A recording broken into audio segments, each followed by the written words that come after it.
I think of mountaineering as sort of a metaphor. If you have challenges in your life, which everybody does, this gives you a feeling of confidence, knowing that, hey, if I can't do it this way, I'm going to try around the backside. I'm going to try a different route. I'm going to try a different day, a different weather condition. There's lots of confidence that comes from being able to stand on top of any mountain. But then if you can bring that into your life, it's going to make you feel confident and resilient and better adapted to taking on challenges. Support for the Marketing Profs podcast comes from GoToWebinar, the webinar platform that's helped marketers like you host more than 2.3 million webinars. Turn your next presentation into a conversation. To learn more, visit gotowebinar.com/marketingprofs. Tips from business authors and experts known around the world. Also, Ann Hanley. Ways to improve your community's marketing, starting now. Starting now. Starting now. Right here on the Marketing Smarts podcast.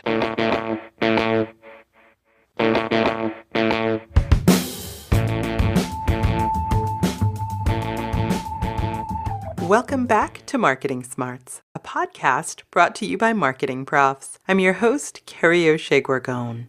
Thanks for listening. Today on Marketing Smarts, we'll ascend to new heights as I talk with Vern Tejas, a modern-day Renaissance man. He's a world-renowned mountain climbing guide who in 2000 was named one of Alaska's top 50 athletes of the century by Sports Illustrated, and in 2012 was inducted into the Alaska Sports Hall of Fame. He's also the author of 70 Summits, A Life in the Mountains. He climbed all of the tallest mountains on each of the 7 continents more than 10 times each. I invited Vern to Marketing Smarts to talk about how he built his reputation as a climber, how he became a guide in the first place, and what inspired him to scale his very first mountain. We'll also talk about how he's embraced social media over the past year, and how reaching out and connecting with your community is important no matter what your niche. The story of how he became such an accomplished mountain climber and guide really is inspiring. I'm glad to have Vern with us today.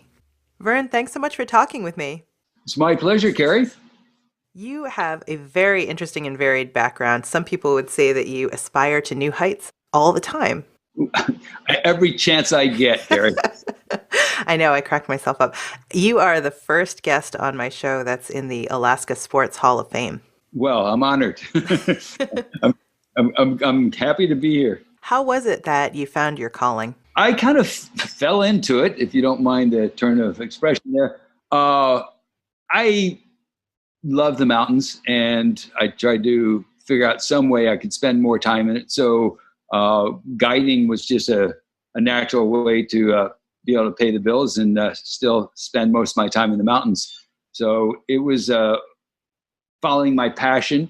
I was able to work out a career in mountain guiding. How do you market yourself as a mountain guide? I like to think of myself as the premier 7 summits mountain guide of the world. And I think that actually holds water in the fact that now I've climbed all of them at least 10 times, and many of them scads more than that. I could see that for a guide, you really need to climb the highest mountains and be seen doing it for people to trust you, because it's a dangerous business. Yes, it's fraught with all sorts of risk, but the whole idea with the guiding is that with my experience, I can talk to the people in such a way and show them and guide them so we can mitigate them in such a way that they have a positive experience rather than a learning experience in the negative sort. How do you establish trust in an industry like this one?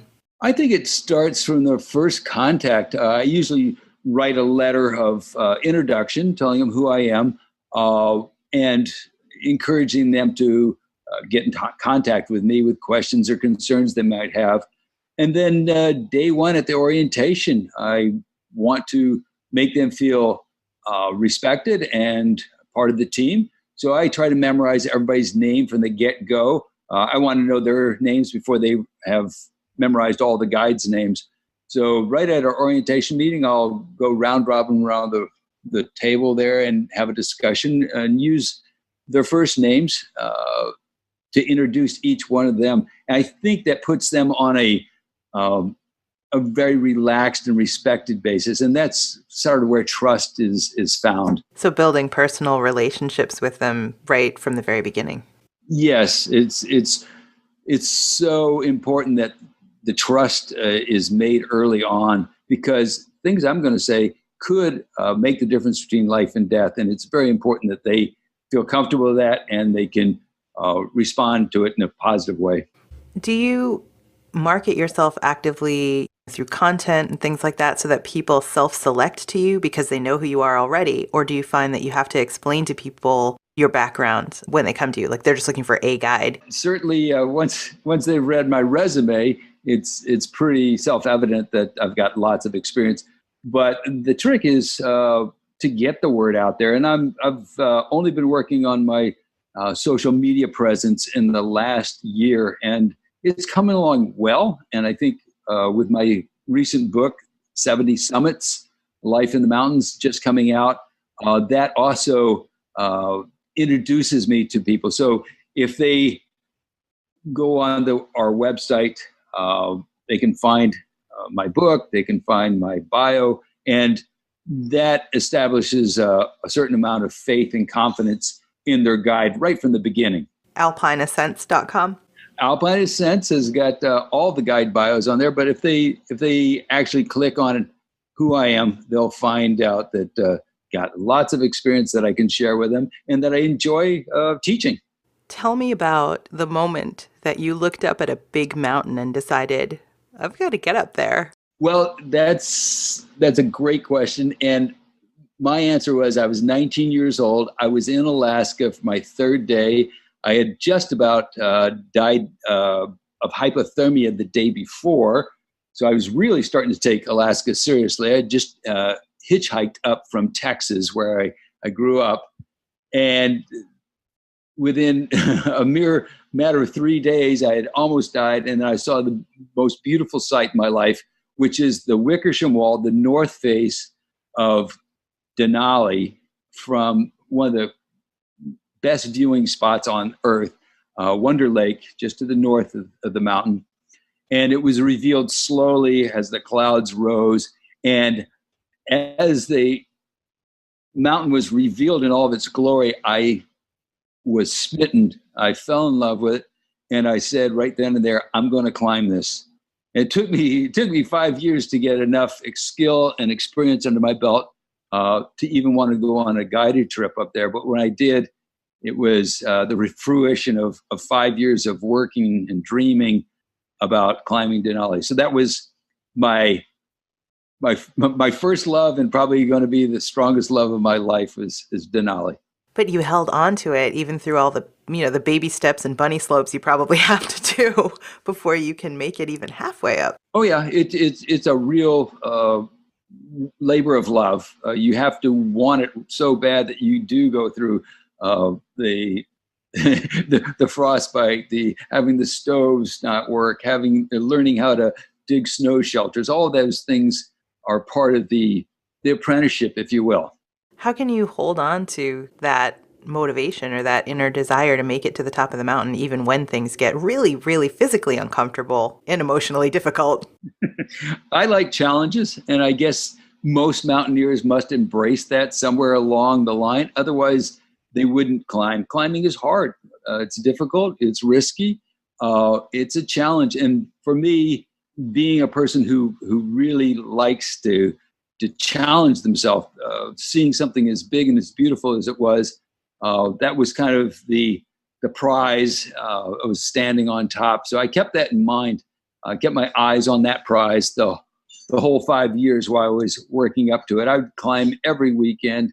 I would became a member of the Mountain Rescue Group in Alaska. I also joined the Mountaineering Club of Alaska, and I was going out every week, multiple times, trying to get more and more experience, attaching myself to older, more experienced people that had information that they could give to me, that I could glean from them.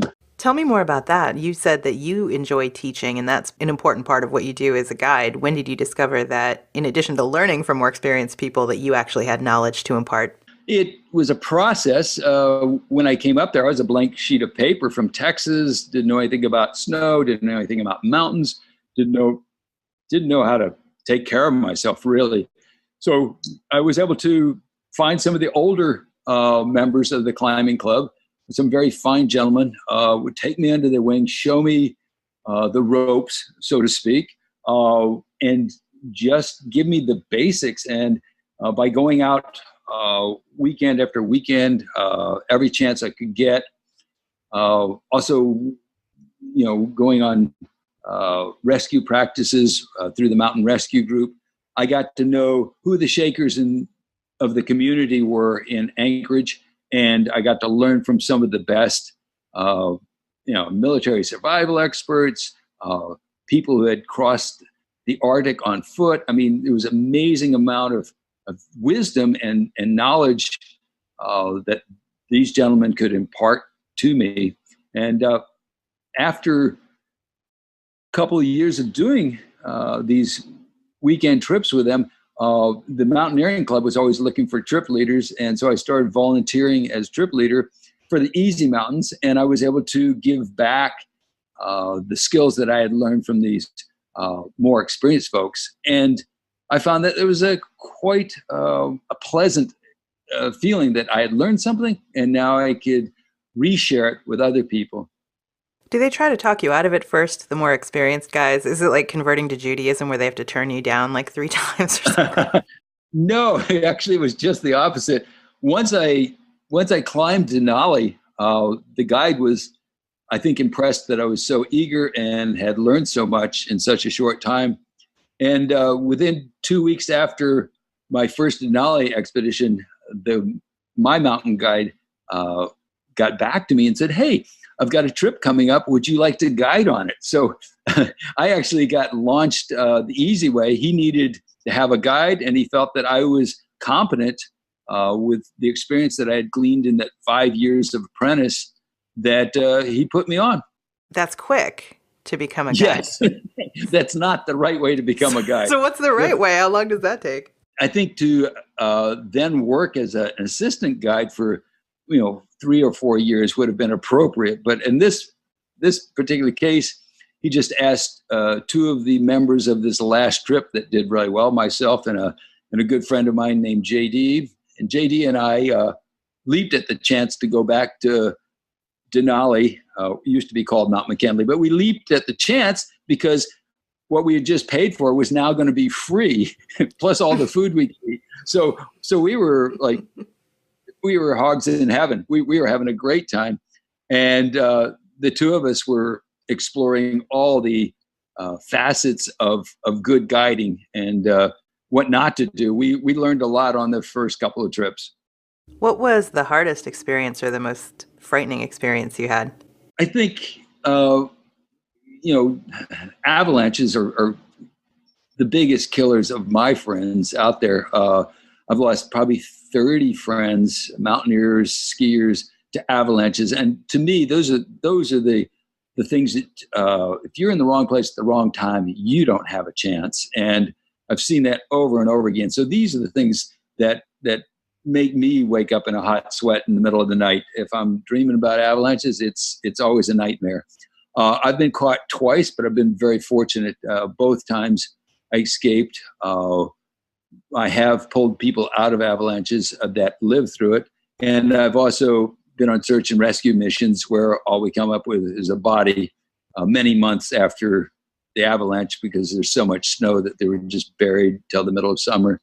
So I've seen it from up and down. I've been in them. I don't like them. So avalanches is going to be the scariest thing that I can think of in mountains. But you're still undaunted. You go back on the mountain. You don't give it up. Oh, yes.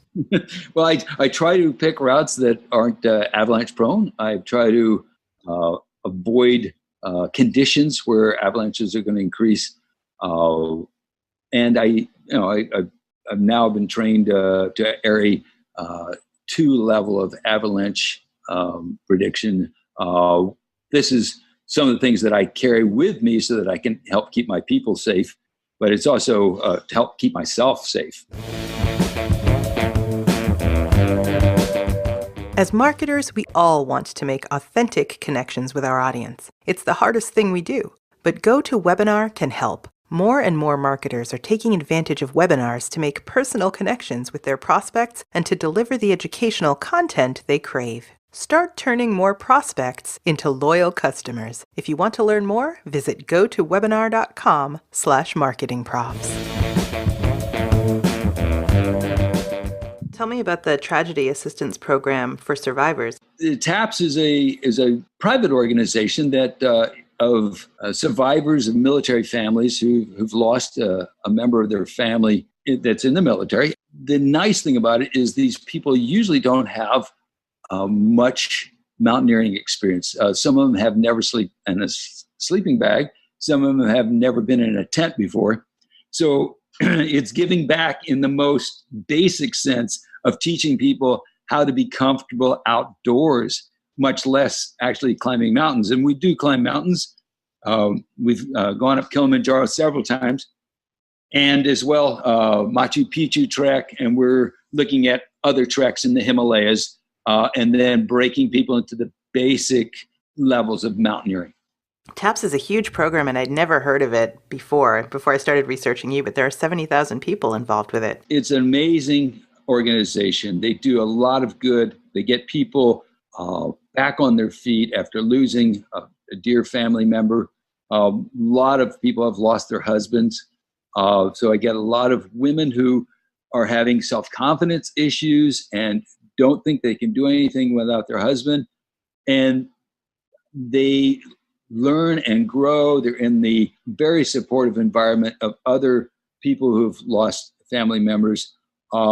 We focus on their becoming self-aware and developing the skills to get out and do things in life. And I think it's wonderful that way.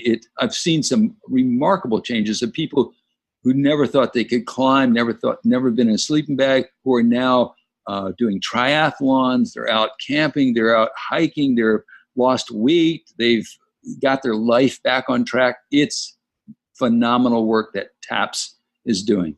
Well, marketing the organization, I know there are a lot of celebrities involved with it, like Gary Sinise. Do they actually come and do some of these things with you? Or is it more like, I'm wondering how the insurance would work for something like that. Like, we want to get Gary Sinise up on the mountain. Right. Well, I haven't had any celebrities through TAPS yet on my trips, but each one of the people that joins, each one of our climbers is our focus. And you don't have to be a celebrity to build self-confidence and to start feeling like you're capable of doing things in life. So that's, to me, each one of them is a star in that way, especially, to get enough gumption up to try something new, to try something challenging, and then succeed at it. It's a wonderful feeling that I get from being involved with the organization. It seems like the most common reaction I've seen to a mountain is, how do I get around it? Where's the pass in the middle? So the fact that you thought, I'm going to get up there the hard way and spend 5 years doing it, I think guides and mountain climbers must be a different breed from the average. You've got to love a challenge to be a mountaineer. There's no good reason, there's no functional reason in life to be a mountaineer. We're going to really difficult places to get in really challenging conditions. But that gives you a lot of crossover in your real life. I think of mountaineering as sort of a metaphor. If you have challenges in your life, which everybody does, this gives you a feeling of confidence, knowing that, hey, if I can't do it this way, I'm going to try around the backside. I'm going to try a different route. I'm going to try a different day, a different weather condition. There's lots of confidence that comes from being able to stand on top of any mountain. But then if you can bring that into your life, it's going to make you feel confident and resilient and better adapted to taking on challenges. Over the metaphorical mountain. Exactly, the metaphorical mountain. At what point did you find time to become a renowned fiddler?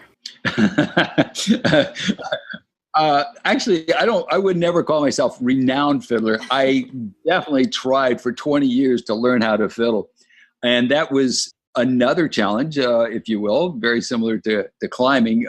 No functional reason to become a musician, but it's a satisfying, challenging project. And I worked on it for 20 years. But I'll tell you, Kerry, I actually had to swallow hard and realize that I never was going to become a great fiddler. And I shifted my emphasis from fiddle to guitar, which is so much easier to take in the mountains, so much easier to play. Really?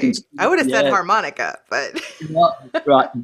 And interesting you should say that. I started with harmonica, and I still play that today. But it's really difficult to play harmonica and fiddle together because the way your chin is. Right. So guitar and harmonica work, guitar and voice works, and guitar by itself works. And I've actually now carried a guitar to the top of every continent. That's amazing to me. So while you're packing your stuff for your survival trip and you take only what you need to survive, you're like, I need this guitar to survive. I need it. That is so true. Most people can't justify the extra weight or the extra hassle. But for me, I need that emotionally and psychologically to have a release, a stress buster, if you will, another focus besides the mountain. Some days you can't climb. You get bad weather for sometimes 2 or 3 days, maybe a week even.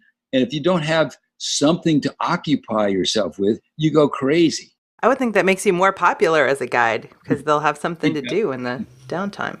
I think you're right. It does. I learned a lot of this from a guide named Marty Rainey, who I used to be able to climb Denali with. He always brought his guitar with him.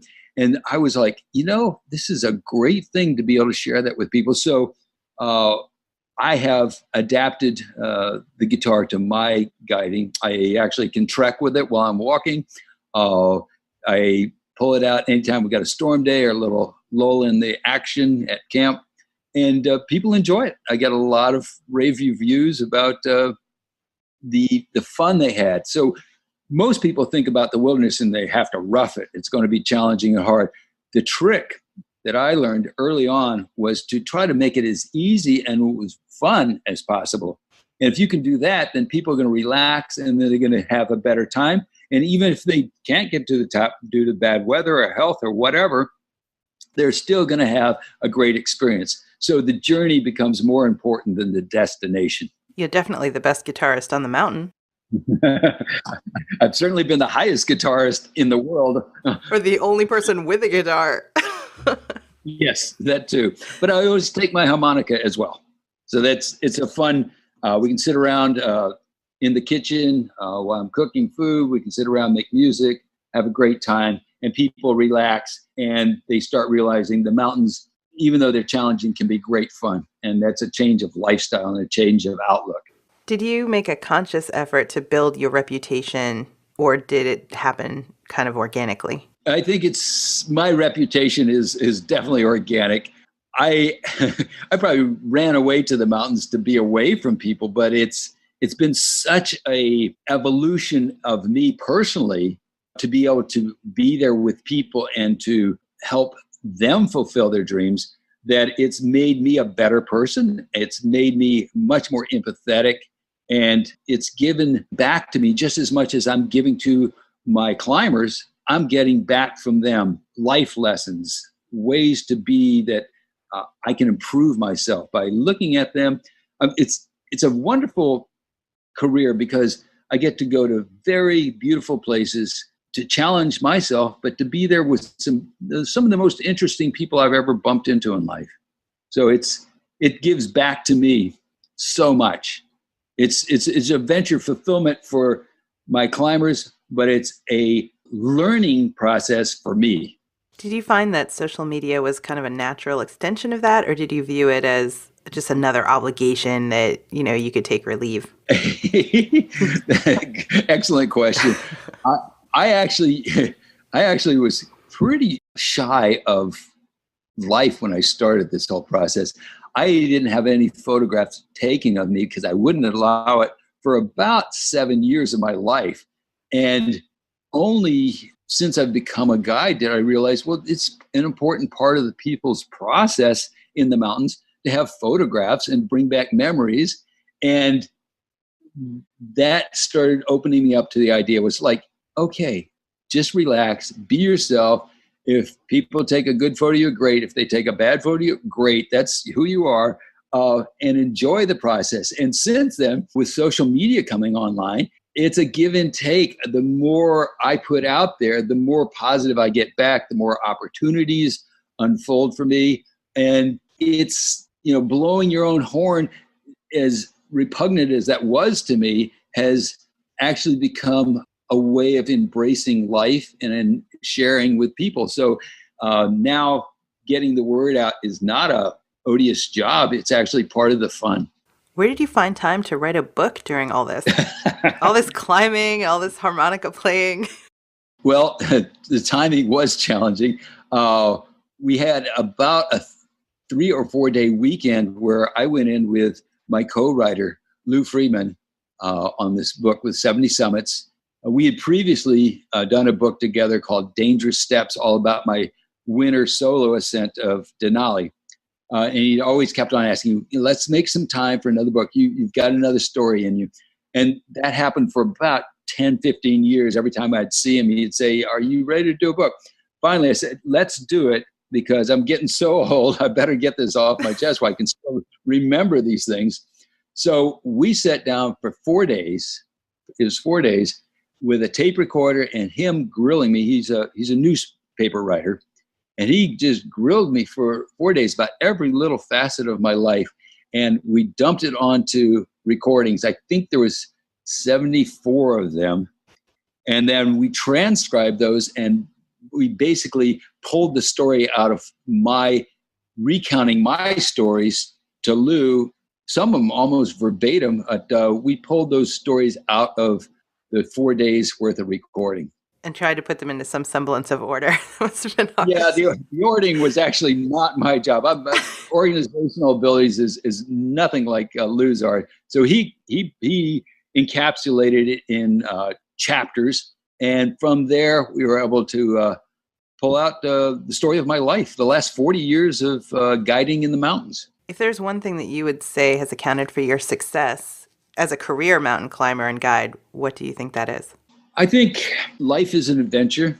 I'm here to make mine as awesome as possible, but also to fulfill those dreams for other people. Having that as my goal gives me a vivaciousness that I think people can feel. It comes through my guiding, that they actually feel like they're growing, they're learning, they're enjoying the mountains. And that's my goal, is to be the best I can be at sharing the mountains with others.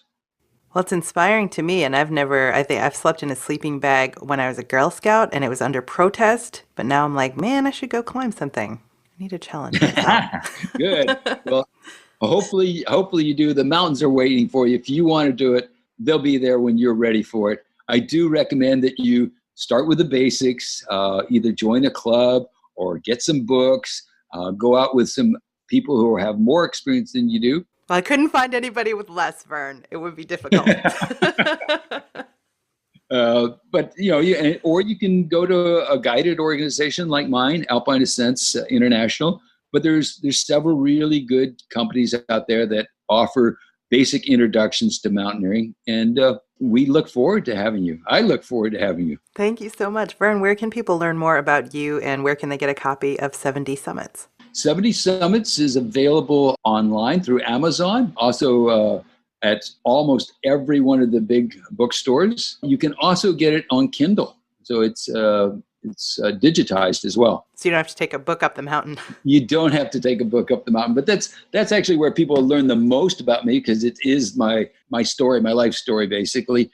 But they can also go online. They can Wikipedia me. They can go to Alpine Ascents International's website and check on guide bios, and all that stuff will come up. So if people are interested, they can certainly find me. I've got a website, VernTejas.com, and I'm on social media, Facebook, Twitter, and a bunch of other ones. So people can definitely find me if they like to.